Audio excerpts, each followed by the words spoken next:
All right, welcome back to the Masterclass. If you are ready to completely transform how you take on the IELTS reading section, then you are in exactly the right place.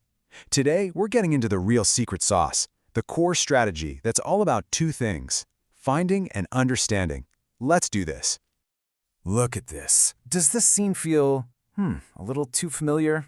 Yeah, I thought so. It's that feeling, right?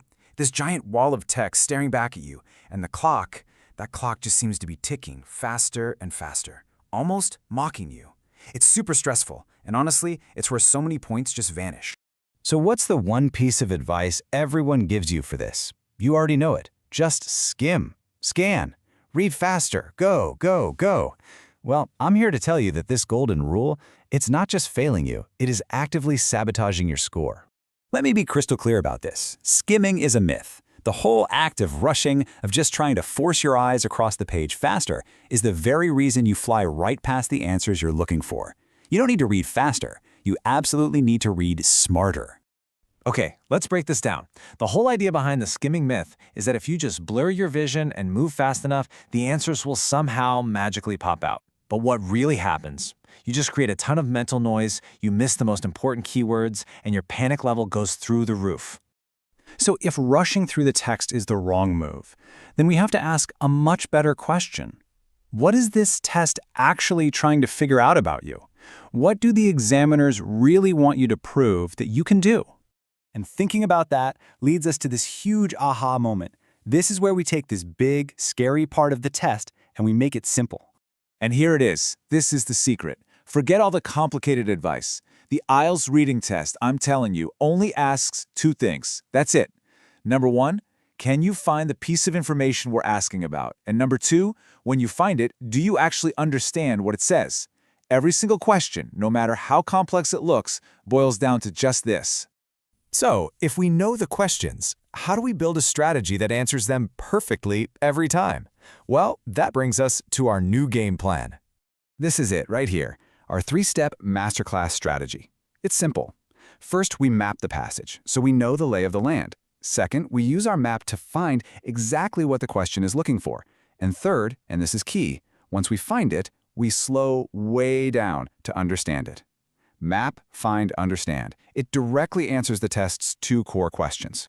Now let's really dig into the first step, because honestly, this is the one that changes everything. It's called mapping the passage. I want you to think of every new passage like an uncharted wilderness. It's dense, it's confusing, and it is so easy to get lost. Now, you would never just charge into a jungle hoping to find a specific landmark, would you? Of course not. You'd want a map. It's the same thing here. We draw a map first.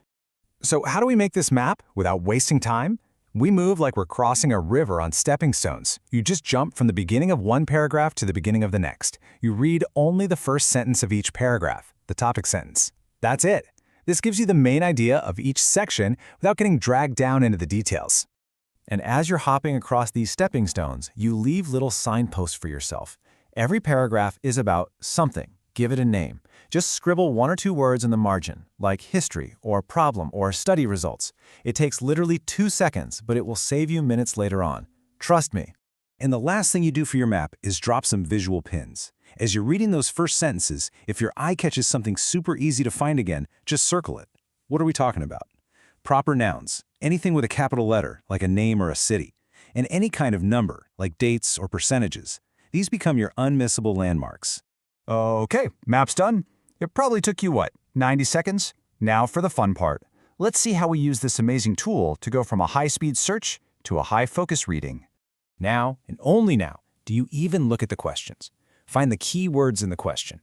But instead of frantically searching the whole text, you just scan your map. You look at your margin notes. You look for your circled pins. The question asks about something that happened in 1998.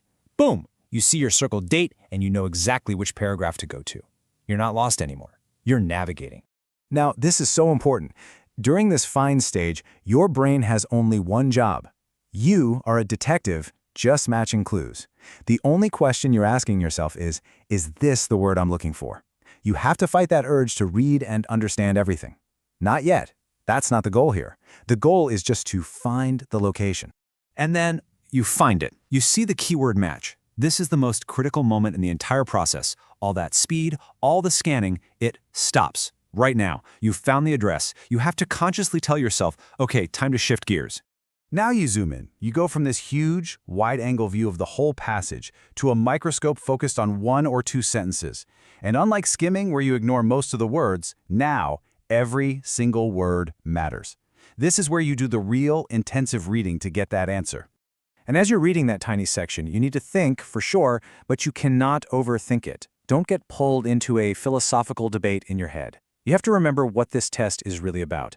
At its heart, the IELTS reading section is just a giant vocabulary and synonym test.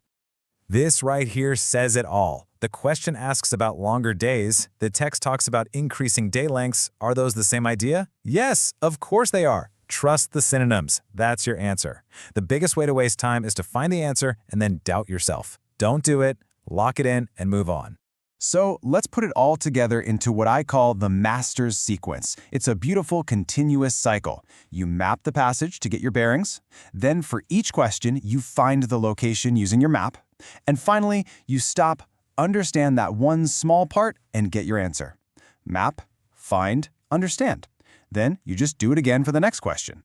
And the result of all this? It's a complete power shift.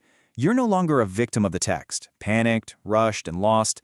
With a map and a clear, repeatable strategy, you are in complete control. You're no